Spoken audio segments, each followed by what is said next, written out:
Ask someone what success looks like. Not what it feels like, not what it means to them philosophically. Just draw it, describe it. What is the image? Chances are, somewhere in that picture, there is a house. Not a business, not financial freedom, not even happiness. A house. And we treat that as obvious, natural, like, of course, that's the answer. But stop for a second and ask the real question. Why? Why has owning a home, specifically owning it, not living in one, become one of the most powerful cultural ideals in modern society? Was it always this way, or was the dream manufactured? Here is the thing about powerful narratives. The more powerful they are, the more natural they feel. We assume homeownership is a universal human desire, something hardwired, something ancient. The cave, the castle, the cottage. Man has always wanted his own shelter, right? But historically, that's not quite the story. For most of human history, what people sought was shelter, not ownership. Multi-generational households were the norm, not the exception. Urban renters were not a modern phenomenon. They were the majority in ancient Rome, in medieval cities, in the great industrial capitals of the 19th century. Land ownership was concentrated among elites. The peasant class worked on land they didn't own. The urban working class rented rooms they would never hold title to. The idea that every individual family, every nuclear family, should own a detached home with its own plot of land is remarkably a recent invention. And it didn't emerge organically from human nature. It was built. The dream feels natural because we grew up inside it, because our parents grew up inside it, because it has been told to us so many times through so many channels that it has stopped feeling like a story and started feeling like a fact. But facts don't need to be sold. Stories do. This is where the story gets interesting. In the 20th century, particularly after the Second World War, governments began actively, aggressively promoting home ownership. And we should ask the obvious question, why? Because governments don't promote things for sentimental reasons. They promote things because promoting them serves a function. Here's what governments understood about homeowners. They are statistically and politically stable. A person with a mortgage has something to protect. They are invested, literally financially invested, in the continuity of the system. They have skin in the game. They tend to be more engaged in their local communities, more likely to vote, and considerably less likely to be attracted to radical political movements. After the war, this was not an abstract theory. It was an urgent political calculation. Millions of soldiers were returning home. Governments needed to reintegrate them into civilian life quickly and peacefully. The specter of political radicalization, left-wing labor movements, the appeal of communism in a post-depression world was a genuine concern for Western governments. The solution, particularly in the United States and Canada, was to make home ownership accessible to the working and middle classes on mass scale. In the U.S., the GI Bill offered veterans low-interest mortgages. Federal housing agencies began guaranteeing loans. Tax policy was restructured to make mortgage interest deductible. In Canada, same veterans programs and Crown lending institutions performed the same function. Suburbs were built rapidly at enormous scale. Levittown in New York, Don Mills in Toronto, thousands of identical homes made affordable through policy instruments that had never existed before. But policy didn't stop at access. It actively shaped what people bought. The Federal Housing Administration preferred and in many cases only guaranteed loans on single-family detached suburban homes, not apartments, not urban multifamily buildings, detached homes in new subdivisions. This was not neutral. This was a choice, and that choice restructured an entire civilization. Home ownership was not merely encouraged, it was engineered. But governments were not the only institutions with an interest in this project.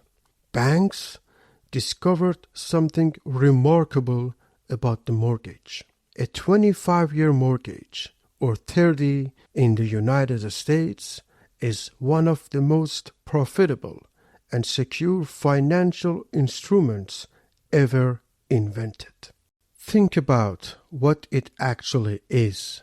You lend someone money, they give you their house as collateral, and they pay you back with interest every single month for 3 decades.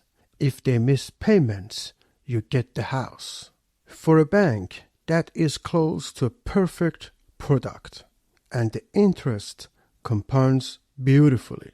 Borrow $400,000 at a modest rate over 25 years, and by the end you have paid back somewhere between $600,000 or $700,000 depending on the rate. The house may have appreciated. That's the part people focus on. But the bank got paid regardless. The bank got paid first. The entire machinery of modern finance, mortgage-backed securities, real estate investment trusts, the bond markets that fund pension funds, is built on the foundation of millions of people making monthly mortgage payments. So, when governments were busy promoting home ownership as a social good, financial institutions were simultaneously building the infrastructure to profit from it at industrial scale. Two different interests, one aligned outcome, and both needed the same thing to work: a population that wanted to own homes. Not just a population that could afford to, a population that desired to, that felt the pull of it in their identity. Which brings us to the most interesting part of this story. Policy can change behavior, but it cannot change desire. For home ownership to become the dream, not just a policy, it had to move from the domain of government incentives into the domain of culture, into the stories people told about who they were and what they were worth. And that transition happened through the most powerful cultural machinery the world had ever seen. Mid-20th century mass media.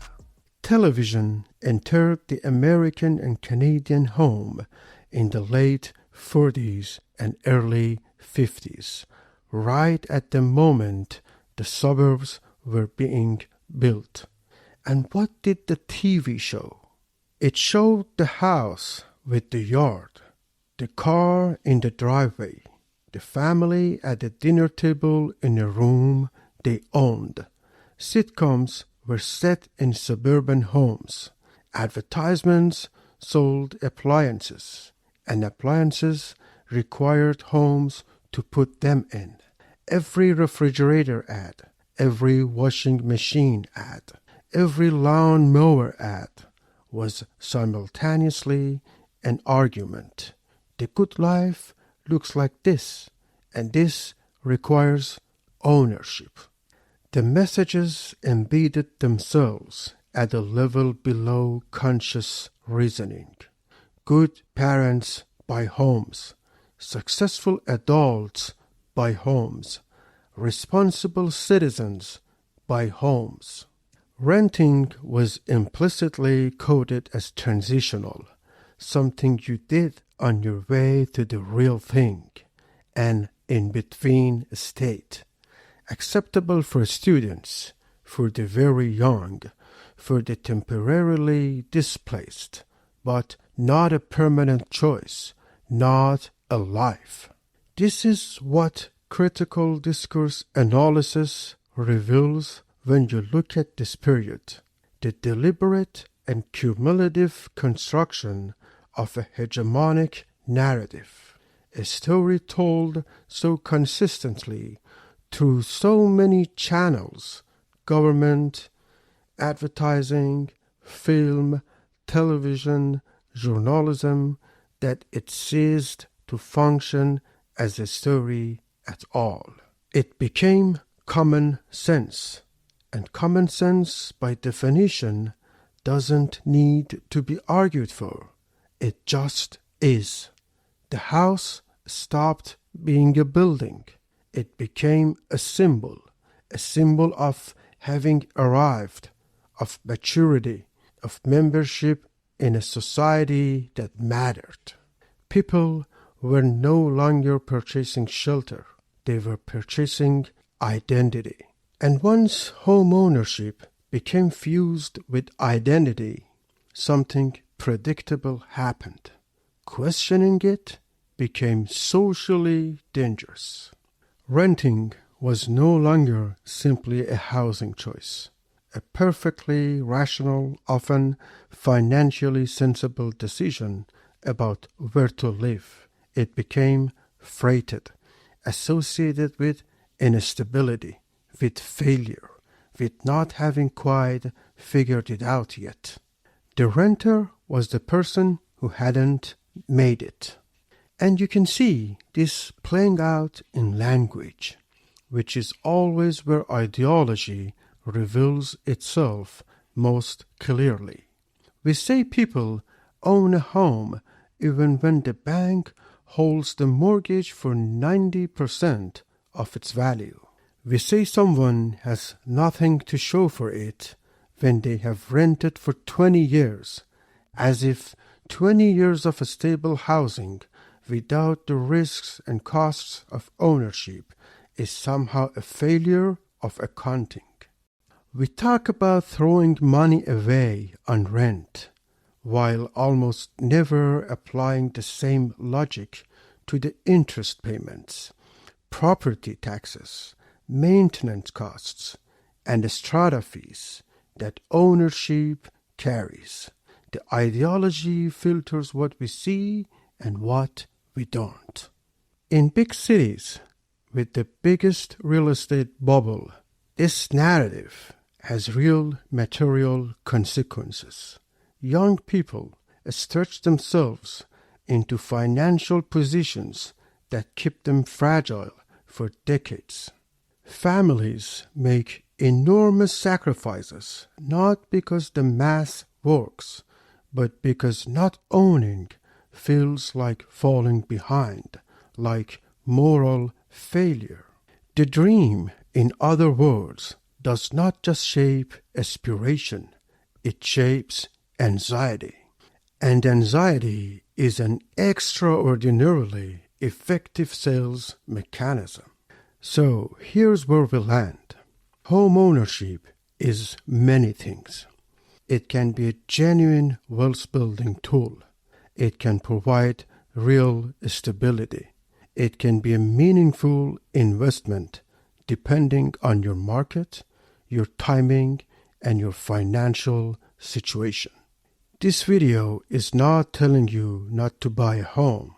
Rather, it tells you this. There is a difference between making a strategic decision and following an inherited script. Homeownership became the dream through a very specific historical process. Governments needed stable citizens. Banks needed profitable products. Developers needed buyers. Advertisers needed to sell appliances. And the cultural machinery of the mid-20th century wove all of those interests into a single story and put it at the center of what it means to be a successful adult. That story has served a lot of people well. It has also trapped a lot of people in decisions they couldn't afford, in markets that didn't make sense, in a definition of success that wasn't theirs. The point isn't that buying a home is right or wrong. The point is that you should be able to tell the difference between what you actually want and what you have been taught to want. Because once you understand the story, once you can see the architecture of it, the incentives behind it, the history underneath it, you get something back. You get the choice. And that's what this channel is about. Every week, we are going to take one of the stories society tells itself about money, about success, about institutions, about identity. And we are going to look at what's underneath. Not to be cynical, not to tear things down, but because understanding the system is the first step to navigating it on your own terms. If any of these questions interest you, subscribe. And if there is a hidden system you want examined, drop it in the comments.